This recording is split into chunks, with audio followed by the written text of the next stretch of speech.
얼마 전에 교회 대청소를 하게 됐어요. 대청소를 하다 보니까 제가 책을 정리하게 됐어요. 책을 정리하다 보니까 이 책을 발견했어요. 그래서 이 책을 보는데 너무 마음이 아팠어요. 왜 아팠을까요? 자세히 보세요. 예수님이 눈물을 흘리시는 장면이에요. 그래서 아니 왜 이렇게 슬프게 울고 계실까? 왜 저런 책을 만들었을까? 그런 생각을 했어요. 그리고 제가 이 책을 꼭 읽어봐야 되겠다는 생각을 했습니다. 그래서 제가 책상에 계속 이 책을 놨는데 또 여성주간에 저한테 설교를 하라고 그래요. 여성주간 설교를 하면 보통은 여자들에 관해서 설교를 하게 되잖아요. 근데 자꾸 이 책이 눈에 가는 거예요. 그러다 보니까 내가 이 책을 읽어서 우리 여성들한테 참 전해줬으면 좋겠다, 그런 생각을 하면서 근무하면서 계속 이 책을 제가 쳐다보고 했어요. 근데요, 읽었는데 너무 어려운 거예요. 거의 2주간을 읽었는데도 이게 제가 이 말씀을 내가 어떻게 전해야 되지? 너무 고민이 많았어요. 목요일까지만 해도 머릿속에 정리가 안 되는 거예요. 내가 진짜 설교를 왜 맡았지? 왜 한다고 했지? 막 그런 마음이 너무 앞섰어요. 그러고 생각을 해보니까 제가 두려웠던 게 뭐냐면 내가 예수님을 너무 모른다는 생각이 들었어요. 그래서 하나님께서 나한테 이 책을 계속 주셨던 이유가 나 좀 잘 알아라, 나 좀 잘 배워라, 그런 뜻으로 저한테 눈물을 흘리면서 보셨나, 그런 생각이 들었습니다. 예수님이, 우리가 성경에 보면 예수님이 3번 통곡을 하셨다는 얘기가 있어요. 어떤 때 통곡을 했냐면 나사로의 죽음에 갔을 때, 또 겟세마네 동산에서 십자가에 가기 전에 피땀 흘려 기도하실 때, 예루살렘 도성을 바라보면서 감난산 언덕에서 우셨다고 그래요. 3번이 울었는데 시대의 소망에 보면 통곡하셨다고 돼 있어요. 왜 통곡을 하셨을까요? 나사로의 죽음에 가면, 우리가 장례식장에 가면 반드시 울기는 하죠. 근데 예수님 그런 마음으로 우신 거 아니었어요. 왜냐하면 내가 나사로를 살릴 걸 아니까. 겟세마네 동산에서 십자가에 내가 죽어야 되는데 그것도 내가 살아날 거라. 그때는 두려웠겠죠. 내가 살아날지는 모르셨으니까. 그렇지만 예수님이 통곡하신 이유는 죽어가는 이 백성들을 어찌해야 될까? 이 백성들이 제발 좀 내 말을 듣고 회개를 하고 잘 믿어서 하늘나라에 와야 될 텐데, 그러면서 이 죽어가는 백성들을 보면서 3번을 통곡하셨다고 합니다. 제가 좀 떨려서 목이 좀 타네요.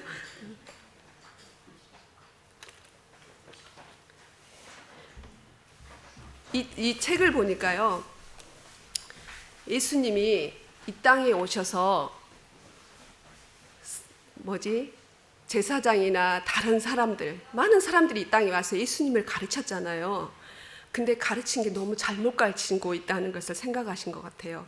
그래서 예수님이 오셔서 본인이 12가지를 혁명적으로 가르치셨다고 되어 있습니다. 그래서 이거를 좀 한번, 이 책이 다 집에 있을 거예요. 2016년도에 사경의 교재였더라고요. 한국연합회에서 만든 책이에요. 집에 이게 많이 꽂혀져 있었고 교회도 그때 여러 권이 있더라고요. 한번, 제가 자세히 이거를 다 설명할 수는 없어요, 시간상. 그러니까 한번 반드시 가서 읽어보시기 바랍니다. 여기에 12가지가 있는데 보면은 하나님에 관해서, 자신, 예수님에 관해서, 성령에 관해서 이런 관계들을 설명을 하셨고요.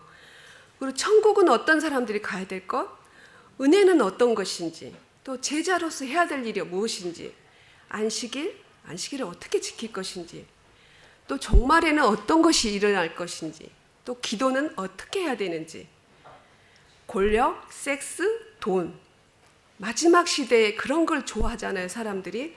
그런 것들에 대해서 우리는 어떻게 대처해야 될지, 이런 것들에 대해서 예수님께서 가르쳐주고 가셨습니다. 제가 이거를 머릿속에 정리가 안 돼서 너무 고민하고 잠을 못 잤어요, 어제 금요일 저녁까지.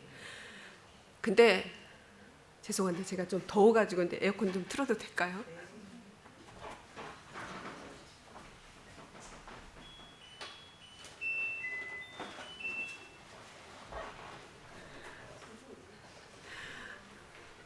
밤에 잠이 안 와서 눈을 감고 있는데 11시경에서 예수님께서 말씀을 정리를 머릿속에 해주시더라고요.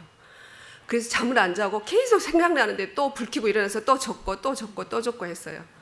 그게 뭐였냐면, 너가 하나님에 대해서 잘 아냐? 그런 질문이었어요. 내가 지금까지 너한테 신앙에 대해서 창세기부터 계시록까지 계속 교과 공부도 하고 목사님 말씀도 듣고 계속 공부를 했는데 너가 하나님에 대해서 아냐? 그런 질문이었어요. 내가 남한테 설명을 할 때 내가 김신욱 집사님을 안다고 해요. 알지만 겉으로 알아요. 그 사람 속마음까지 알 수가 없잖아요. 그러니까 내가 전할 수가 없어. 남들한테 말을 했어도 안 돼. 이분을 잘 모르니까. 근데 우리는 하나님을 잘 알아서 남들한테 전해야 되는데 내가 그걸 모르고 있다는 거예요. 그래서 예수님께서 내가 하나님이 어떤 분이라는 거 알려줄게. 그러면서 하나님은 이런 분이라는 거, 아버지 하나님은 이런 분이라는 거, 베풀기를 기뻐하시고 우리의 형편과 필요를 아시고 매일 우리의 필요를 공급해 주시고 잃어버린 자를 찾으시고 또 의로우시고 그런 아버지다. 그런 아버지라고 했어요. 우리가 생각할 때 세상적인 아버지를 한번 생각을 해보세요. 내 아버지, 우리 아버지가 나한테 어떻게 하는 거 똑같잖아요. 그러죠. 내 아버지가 나한테 베풀기를 좋아하시잖아요. 그리고 내 형편에 따라 알기 때문에 나한테 뭔가를 해주셔요. 그리고 내 필요도 공급해 주셔요. 그리고 잃어버린 나를, 저도 이제 부모가 되다 보니까 아이들이 이 안식일날 교회에 안 가 있으면 마음이 아파요. 진짜 전화를 매일 해서 교회 갔냐 안 갔냐? 알아서 갈게요. 그 말도 어쩔 때는 안 믿어질 때가 있어서 이제 끝나고 나서 교회 갔다 왔어? 이렇게 물어봐줘요.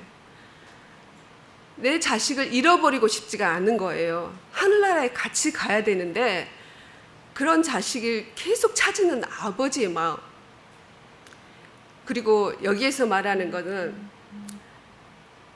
예수님하고 하나님의 관계는 진짜 아들 관계. 우리가 말하는 내가 만든 하나님의 아들의 관계고요. 우리들은 거기에서 너네들은 양자로 삼아줬다. 양자로 삼았어도 똑같이 하나님께서는 우리를 예수님하고 똑같이 대우하신다는 그런 말씀인 것 같아요. 그리고 하나님께서 항상 해주신 게 뭐냐면 너는 더 이상 혼자가 아니다. 내가 너를 만들었지 않니? 그러니까 내가 너를 항상 지켜주시겠다. 끝까지 너를 지켜주시고 너를 결코 버리지 않겠다. 세상 아버지는 너를 버릴지라도 나는 너를 버리지 않겠다는 거. 그거에 대해서 우리한테 약속을 해주신 것 같아요. 그리고 예수님, 나는 누구냐? 우리 예수님에 대해서 잘 아시나요? 내가 자신 있게 예수님에 대해서 남한테 소개할 수 있던가요? 내가 예수님을 잘 알아야지 남한테 소개를 할 수 있잖아요. 사람들은 우리 생각하기에는 예수님이 이 땅에 태어나셨어요. 내가 직접 눈으로 봤어요. 그랬으면 믿을 것 같잖아요. 근데 유대인들은 안 믿었어요. 그냥 선지자라고만 생각을 한 거예요. 근데 예수님께서는 내가 누구인지를 알려주시고 싶었어요. 예수님은 내가 도다고 했어요. 도자가 이게 한글 한자로 길도자예요. 내가 하나님께 가는 길이라고 그랬어요. 네. 자신이 곧 진리라고 말씀해 주셨어요. 그래서 예수님이 이 땅에 와서 정말 많은 것을 우리한테 가르쳐 주셨어요.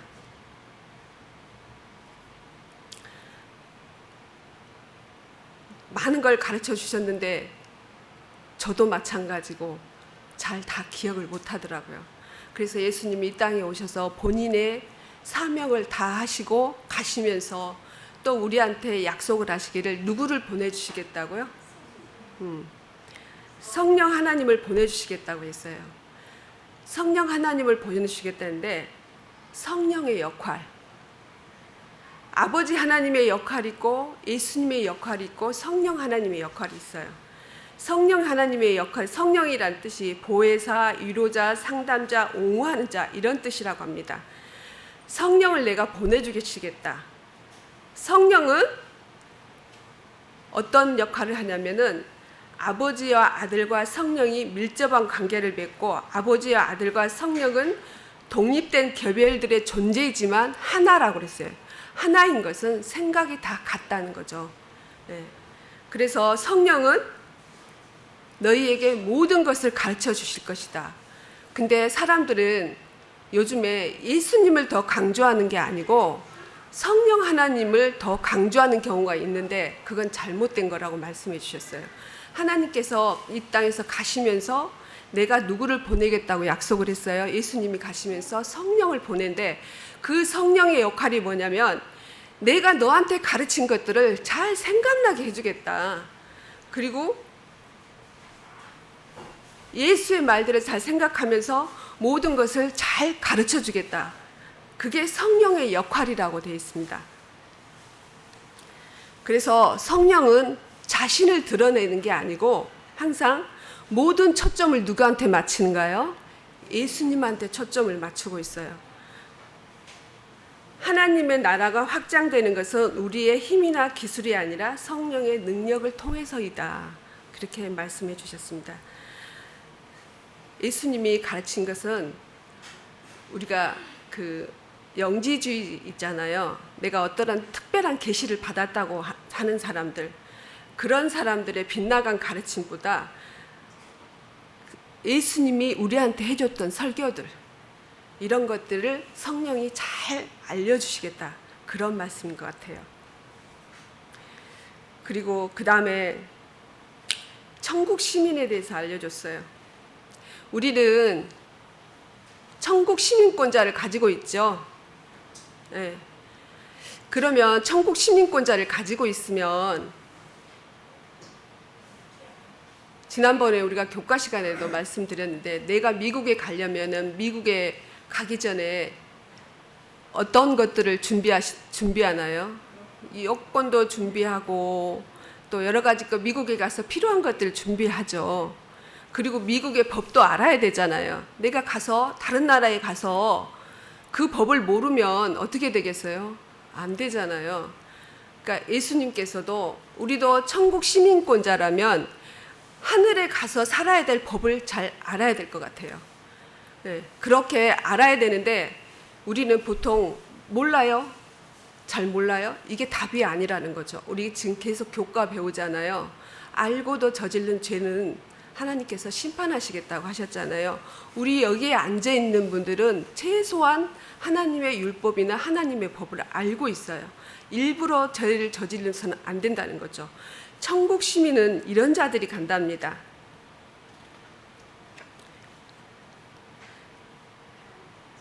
교만하거나 거만한 자가 아니라 심령이 깨어지는 자. 네. 그리고 겉으로 보기에는 근심 걱정이 전혀 없는 자가 아니라 세상 슬픔에 휘말려 자신의 실패를 고백하는 자. 또 자기를 비워 하나님으로 채워줄 수 있는 자. 정의가 이기기를 열망하는 자, 자비를 베푸는 자, 하나님께 온전히 헌신하는 자, 화해하는 자, 기쁨으로 기꺼이 핍박을 받아들인 자, 온유하고 동정심이 깊은 자들, 또 마음이 순수하고 화평케 하는 자들, 이런 하나님의 말씀으로 인해서 마음이 변화된 사람들, 그러한 사람들이 천국 시민이 될 수 있는 시민권자라고 합니다. 예수님께서 이 땅에 오셔서 말씀해 주셨습니다. 덧붙인 거는 예수님이 덧붙인 게 있더라고요. 살인하지 말라, 간음하지 말라, 이런 것들 다 우리 계명에 나와 있는 말씀이죠. 살인은 내가 남을 모독했을 때, 무시했을 때도 살인이라고 표현하셨어요. 예수님께서는 먼저 가서 화해하라는 거 그렇게 하셨고요. 또 간음을 말씀해 주셨는데, 간음은 어떤 거냐면요, 옛날에는 납비들이 그런 거를 많이 했대요. 법을 만들었대요.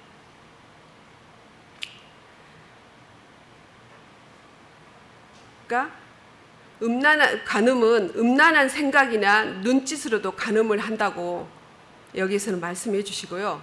또 그 다음에 이혼에 대해서만, 제가 이혼에 대해서 하려고 하다가 다른 말이 나왔는데, 학파들이 두 학파가 있는데, 여기에서 보면 오늘 여성 주간이잖아요. 근데 여성을 학대를 진짜 많이 했나 봐요. 그 당시에 음식을 못해도 이혼의 사유가 됐어요. 여기서 다 음식 잘 하시나요?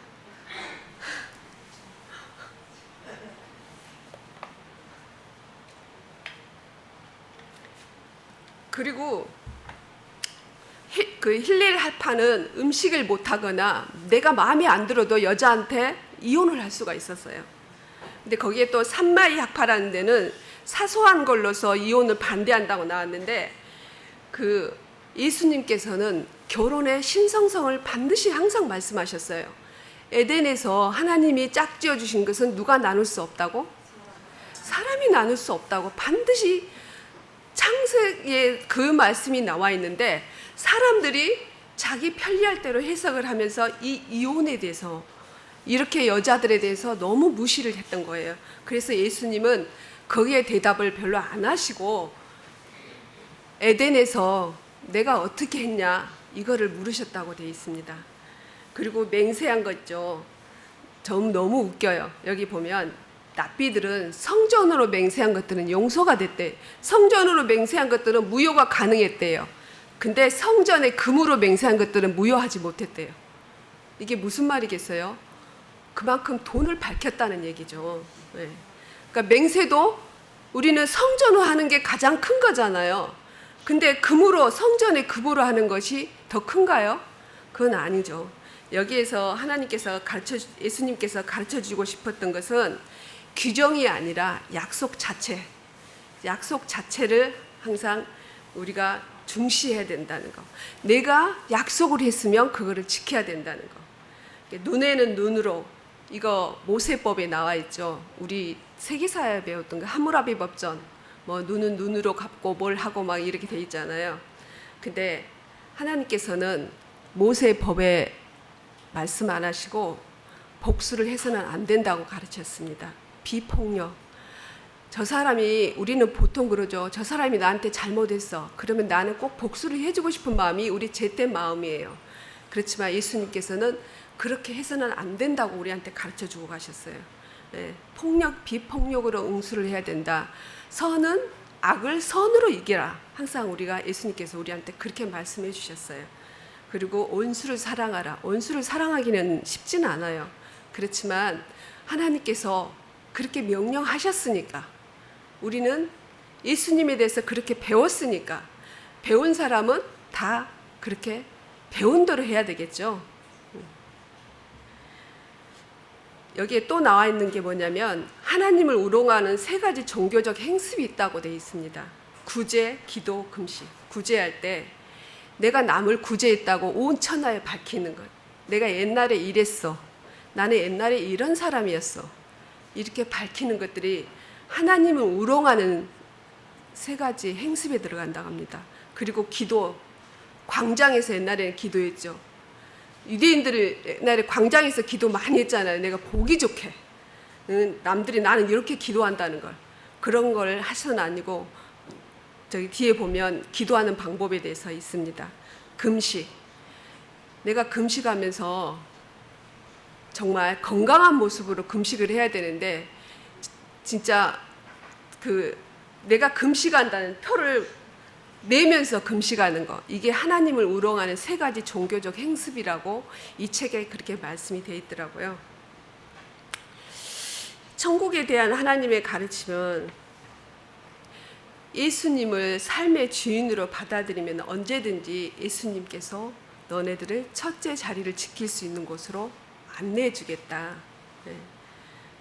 하나님의 정부는 군대나 무기나 물리적인 힘이 아니라 예수 자신들을 주로 받아들인 자들의 변화된 삶을 통해 나타난다.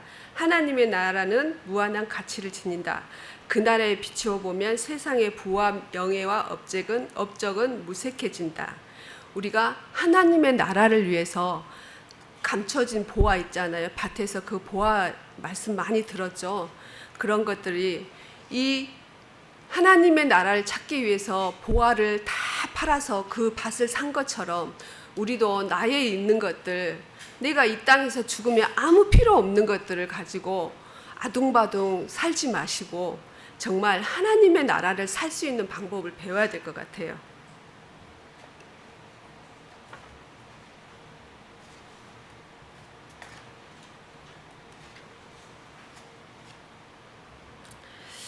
그 다음에는 은혜 6장 5장에 은혜를 말하는 비유들이 있어요.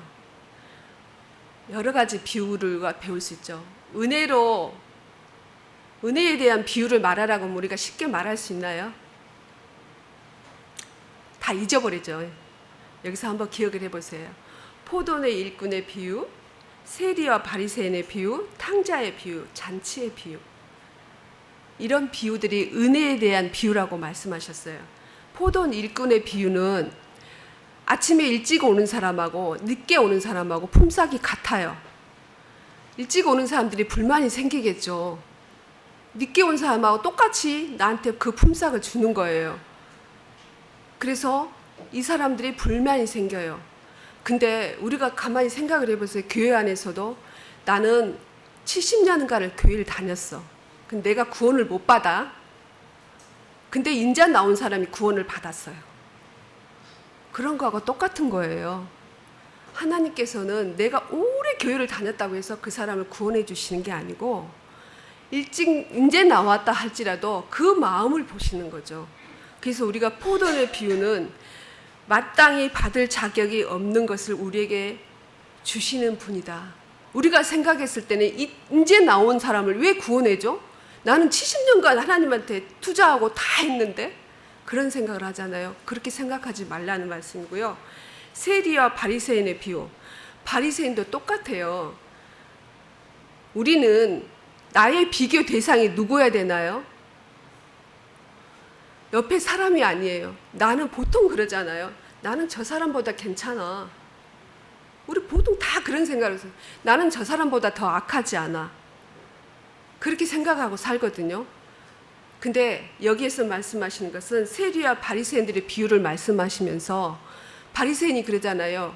나는 세리보다는 괜찮지 않냐고. 근데 예수님이 말씀하시는 것은 나하고 비교하라.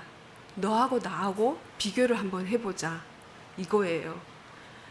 탕자의 비유. 아버지가 얼마나 기다렸겠어요. 이 탕자가 돌아오기를. 돌아왔어요.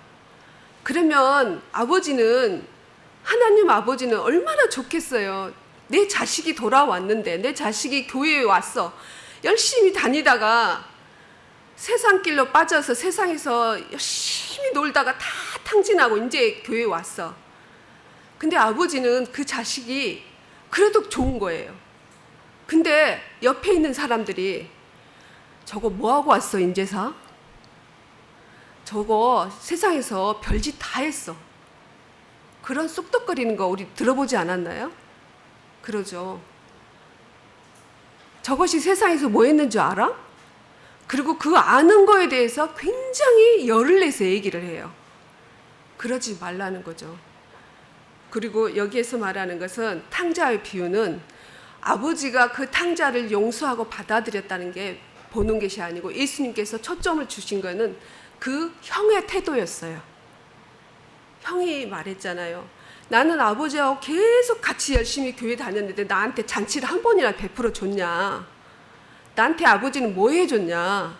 아무것도 해주지 않는데 저거 밖에서 인지가 놀다가 잘 놀다가 이제 와서 다 탕진하고 왔는 저 아들을 위해서 왜 잔치를 베풀어 주냐? 이거를 불만을 품었던 거예요. 근데 우리 이런 것들 내 자신을 한번 생각을 해보세요. 나도 그런 마음 안 드나요? 내 형제 자매가 만약에 집에 재산을 다 가지고 나가서 탕진하고 돌아왔어. 안 보고 사는 경우 많잖아요. 지금 세상에서는 그래요. 근데 예수님이 우리한테 은혜에 대해서 말씀해 주신 거 비유는 그거예요. 그럴지라도 내가 그를 용서하고 받아들이라는 뜻이에요. 내가 너를 용서한 것처럼 이 동생이 죽었다가 죽은 건 뭐예요? 잃어버린 영혼이잖아요. 이 잃어버린 영혼을 내가 찾았지 않냐? 그러면 기뻐해서 잔치를 베풀어야 되지 않냐? 이 형한테 예수님이 이거를 알려주기 위해서 했답니다. 그리고 잔치의 비유, 혼인잔치. 우리가 잔치를 하는데 많은 사람들을 초대해요. 우리가 잔치 여기서 말하는 게 뭐예요? 우리가 전도에 엄청 많이 잔치하잖아요.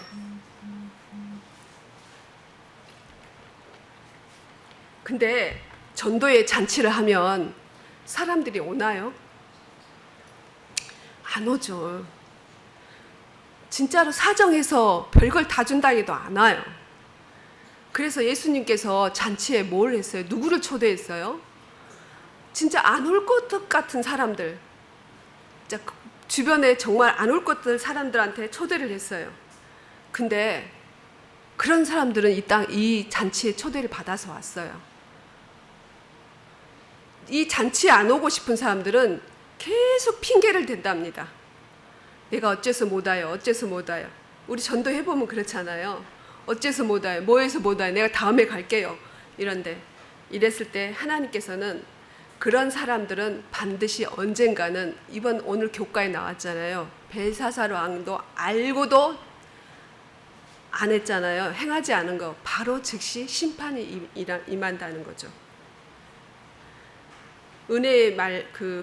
은혜로 말미암아 변화된 것들. 은혜는 1만 달란트 빚진 자에 대해서 가장 설명을 잘했잖아요. 1만 달란트 빚진 자가 주인으로부터 빚을 탕감을 받았어요. 근데 자기한테 조금 빚진 자를 어떻게 했나요? 용서를 못했어요. 그 사람한테 빚을 갚으라고 계속 힘들게 했잖아요. 그랬을 때 예수님께서 말씀하시기를 뭐냐면 이 1만 달란트의 비유를 우리한테 설명해 주신 것은 그 많은 빚을 내가 용서를 받았으면 저 사람한테도 그렇게 용서를 해줘야 되는데 네 마음이 변화되지 않는 마음이에요. 우리도 교회를 열심히 오랫동안 다녔으면 얼마나 하나님께서 우리한테 용서를 많이 베풀었겠어요. 이 1만 달란트가 돈으로 생각하면 우리의 용서받은 거 생각하면 똑같거든요. 근데 이거를 진짜 많은 용서를 받았는데 이제 조금 그 죄를 지었다고 그 사람을 탓해요. 절대 그래서는 안 된다는 거죠. 이런 1만 달란트 빚진 자처럼 행동하는 사람들은 하나님께서 천국에 들어올 수 없다고 되어 있습니다. 양과 염소의 비유에서도 말씀하실 때 하나님께서는 내가 줄일 때 줬던 사람들을 양으로 비유했고요. 내가 줄이고 배고플 때 너는 어디 있었냐? 내가 예수님 줬잖아요. 내가 했잖아요. 난 줄인 사람 밥도 먹이고 돈도 주고 다 자비도 베풀었잖아요. 근데 왜요? 근데 양은 내가 했던 것을 기억을 못한다고 돼 있어요. 이 사람들은 습관적으로 하기 때문에. 네.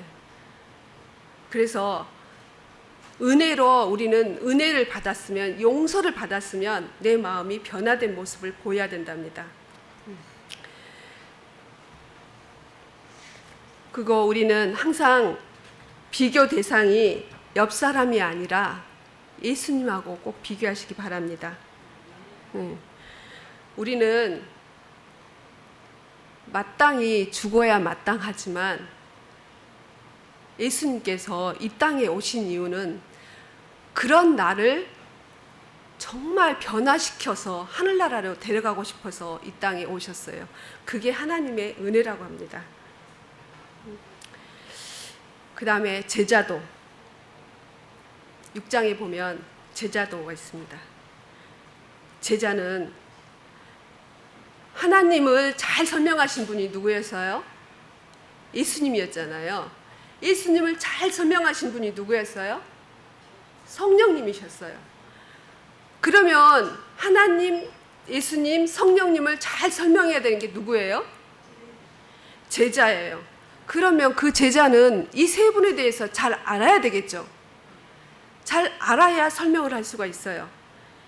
그러니까 주님이 가장 낮은 자리에 취해서 이 땅에 오셔서 우리를 구원하시기 위해서 정말 가난한 집에 태어나가지고 고생하시다가 이 젊은 나이에 33이란 젊은 나이에 우리를 위해서 십자가에서 죽으셨어요.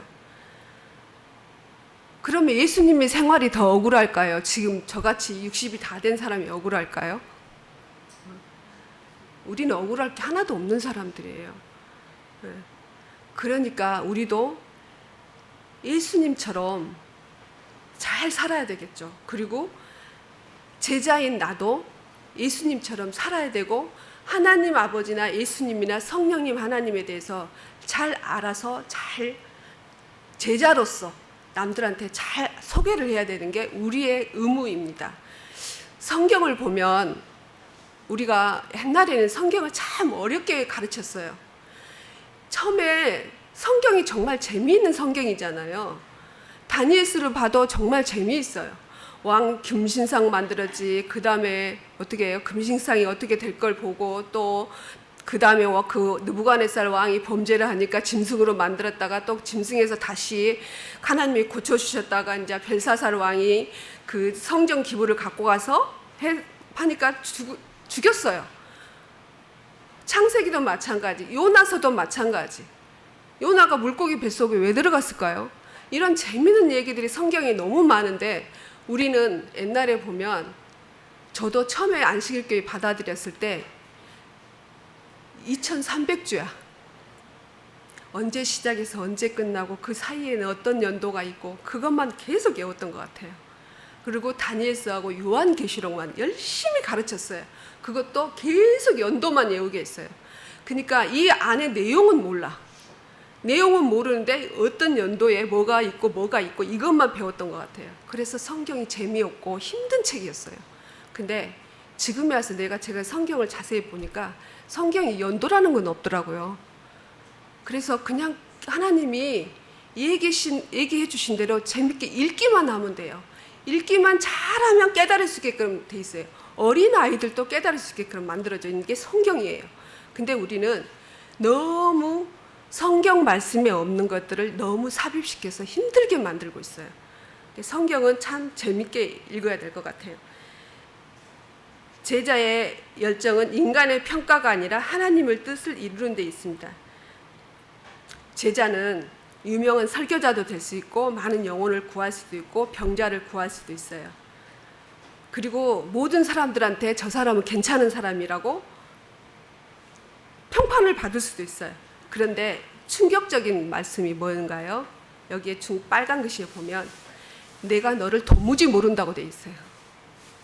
너가 그렇게 열심히 설교하고 열심히 영혼 구원하고 병자도 고치고 마귀도 굴복하게 했지만 하나님께서는 내가 너를 도저히 모른다. 여기서 말한 것은 하나님께서 말하는 제자는요, 보이지 않는 마음과 관련되어 있다고 되어 있습니다. 가장 중요하고 가장 좋은 것, 그것은 그들이 그들 마음으로 정말 변화된 마음으로 주님이라고 부르는 것, 그것이 정말 확실한 제자라고 되어 있습니다. 예수님이 안식일에 일으킨 7가지 기적이 있어요. 오늘은 이게 뭐냐면 안식일을 어떻게 지켜야 될까요?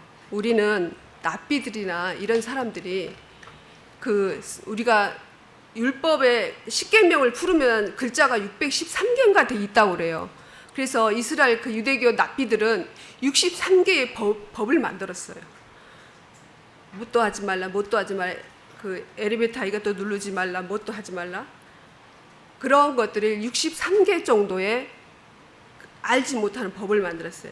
근데 하나님께서는 그런 법을 만들지 말라고 돼 있어요. 교회에서 어떤 규칙을 안식일날 뭐를 해야 될지 이런 법들을 만들지 말라고 돼 있더라고요. 하나님께서는 안식일날 일으킨 게 뭐냐면 연못가에 있는 병자의 몸을 고쳤고요. 귀신 들린 자, 그 베드로의 장모의 고열, 손마른 자, 손마른 자를 보니까 그 사지가 굳어버린 사람을 손마른 자라 하고요. 날 때부터 맹인된 자, 등 꼬부라진 여인, 곱사더라고요. 등 꼬부라진 여인이 곱사를 말했더라고. 고창병 든 사람, 고창병은 몸이 부은 사람을 고창병이라는. 예수님은 나는 안식일날 이렇게 했다. 우리한테 알려준 게 이거예요. 안식일날 뭣도 하지 마라, 뭣도 하지 마라 이게 아니고 안식일은 이렇게 지키는 거라는 거. 여기에 보면 이 글씨가 안 보이죠? 여기에 뭐라고 쓰여있냐면 세상의 기준으로 보면 나는 손해를 본 것 같지만 내 안에 있는 평안과 안식은 그 어떤 성과로도 바꿀 수 없습니다. 하나님께서 예비하신 안식일은 저에게 하늘나라의 그림자입니다. 매주 안식일은 제 인생에서 가장 기쁜 날입니다. 우리 안식일이 매주 있는 날 중에서 제일 기쁜 날인가요? 네. 그러면 다행이고요. 이 안식일이 힘들고 내가 꼭 지켜야 되고 내 부모가 가라 하니까 가는 안식일, 그런 안식일이 돼서는 안 되고 정말 행복하고 좋은 날.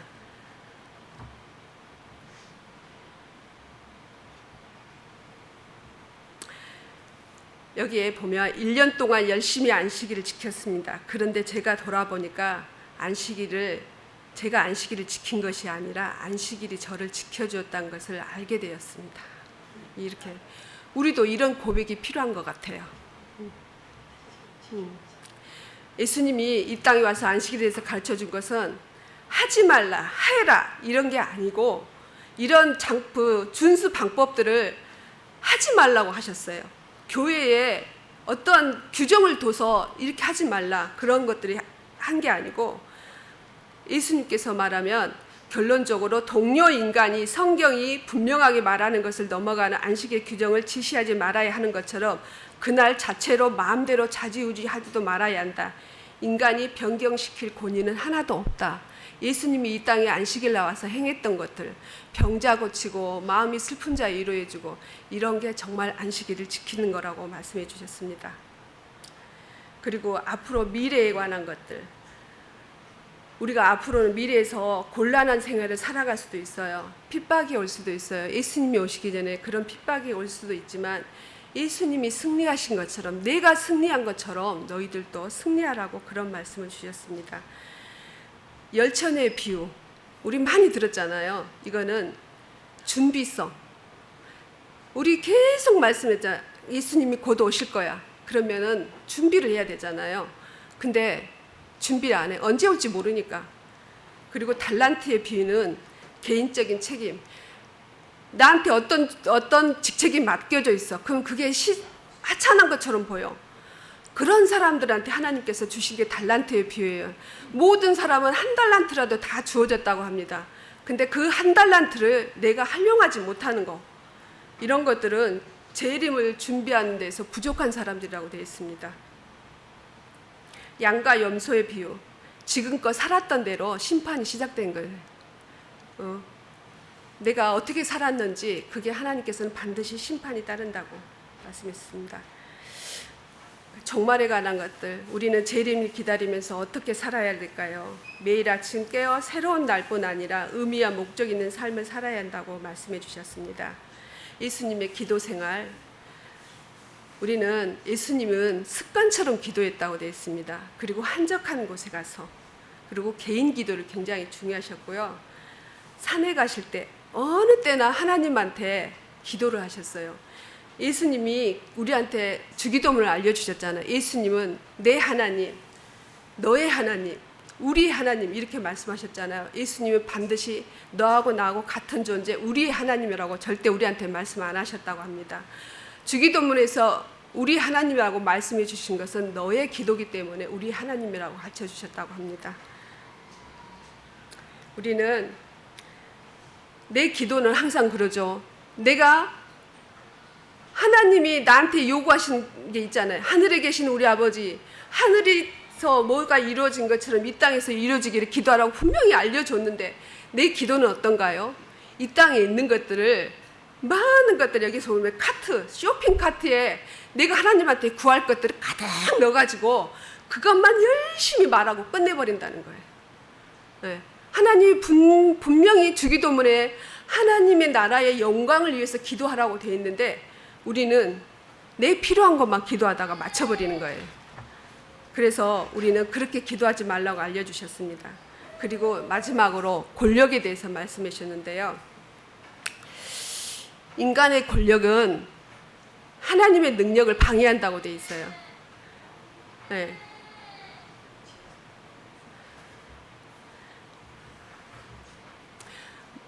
권력과 섹스와 돈.